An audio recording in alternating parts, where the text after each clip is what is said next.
Seat से हार्दिक पटेल ने भरा पर्चा, बीजेपी उम्मीदवार के रूप में किया नामांकन। कांग्रेस ने गुजरात चुनाव के लिए जारी की स्टार कैंपेनर्स की लिस्ट, सोनिया, राहुल, प्रियंका संग गहलोत और सचिन पायलट का नाम शामिल। हिमाचल कांग्रेस के अध्यक्ष का बयान, कांग्रेस अच्छे बहुमत से जीतेगी और राज्य में सरकार बनाएगी। मैनपुरी लोकसभा उपचुनाव के लिए बीजेपी उम्मीदवार रघुराज सिंह शाक्य बुधवार को करेंगे नामांकन। बीजेपी उम्मीदवार रघुराज सिंह शाक्य ने कहा, मैनपुरी की जनता चाहती है बदलाव, नेताजी का मुझ पर है आशीर्वाद। मैनपुरी उपचुनाव में डिंपल के लिए प्रचार करेंगे शिवपाल यादव, सपा ने जारी की 40 प्रचारकों की लिस्ट। एसपी नेता स्वामी प्रसाद मौर्य का बयान, मैनपुरी में जाति नहीं चलेगी, सभी मुलायम सिंह यादव को श्रद्धांजलि देंगे। दिल्ली हाईकोर्ट में शिवसेना के नाम पर चुनाव चिन्ह पर रोक लगाने के चुनाव आयोग के आदेश के खिलाफ उद्धव ठाकरे की याचिका खारिज की। दिल्ली हाईकोर्ट ने चुनाव आयोग से शिवसेना के दो गुटों के बीच विवाद पर जल्द से जल्द फैसला करने के लिए कहा। 21 नवंबर को गुवाहाटी जाएंगे महाराष्ट्र के सीएम एकनाथ शिंदे, कामाख्या देवी मंदिर में करेंगे दर्शन। राहुल गांधी का अटैक, बिरसा मुंडा की विचारधारा पर अटैक कर रही है बीजेपी और आरएसएस। राहुल गांधी ने कहा, हर रोज संविधान पर हमला करती है बीजेपी, ये नहीं चाहते दलित, आदिवासियों और गरीबों को मिले अधिकार। कांग्रेस नेता दिग्विजय सिंह बोले, भारत जोड़ो यात्रा का दिख रहा है असर, मोहन भागवत जाने लगे मस्जिद मदरसा। छत्तीसगढ़ में आरएसएस प्रमुख मोहन भागवत ने कहा, 40,000 साल पहले से जो भारत था तब से सभी के पूर्वज समान हैं। अल्पसंख्यक युवाओं के लिए योगी सरकार की बड़ी पहल। बुधवार को लखनऊ के शिया डिग्री कॉलेज में लगेगा रोजगार मेला। रोजगार मेले में 50 से ज्यादा कंपनियां होंगी शामिल, युवाओं को मिलेंगी 5,000 नौकरी। श्रद्धा मर्डर केस में आरोपी आफ्ताब का कबूलनामा, मर्डर के बाद बॉडी को ठिकाने लगाने के लिए किया इंटरनेट का इस्तेमाल। आफ्ताब ने पुलिस को बताया, 18 मई से पहले भी श्रद्धा की कत्ल की साजिश कर चुका था। श्रद्धा को इमोशनल देख नहीं कर सका मर्डर।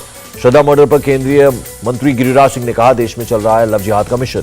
बिरसा मुंडा जयंती पर मध्यप्रदेश के शाहडोल में जनजातीय सम्मेलन, राष्ट्रपति द्रौपदी मुर्मू ने किया संबोधित।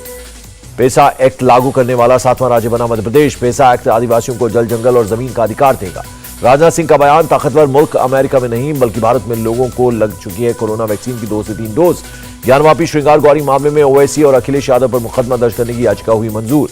केंद्रीय रेल मंत्री ने जताई खुशी, कहा, आदिवासी समुदाय की महिलाएं भी भारत में आईफोन बनाने वाली कंपनियों में करेंगी काम। केंद्रीय मंत्री ज्योतिरादित्य सिंधिया का बयान, 2030 तक इस्पात उत्पादन के क्षेत्र में भारत अव्वल बनेगा। जम्मू कश्मीर के उपराज्यपाल ने दिलाया भरोसा, गुर्जर बकरवाल के आरक्षण में कटौती नहीं होगी।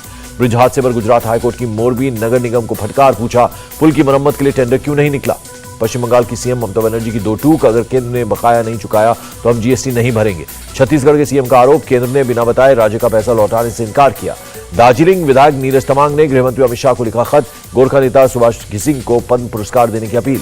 देहरादून में सीएम धामी बोले, भूकंप रोधी तकनीक के क्षेत्र में जापान से सहयोग लेगी उत्तराखंड सरकार। महाराष्ट्र के पर्यटन मंत्री ने सतारा के डीएम को दिया आदेश, प्रतापगढ़ किले में शिव स्मारक बनाने के निर्देश। चेन्नई में कुछ लोगों का आईएसआईएस से संबंध होने का शक, पुलिस ने 2 जगहों पर की रेड। मनी लॉन्ड्रिंग मामले में एक्ट्रेस जैकलिन फर्नांडिस को मिली रेगुलर बेल, विदेश जाने से पहले लेनी होगी इजाजत।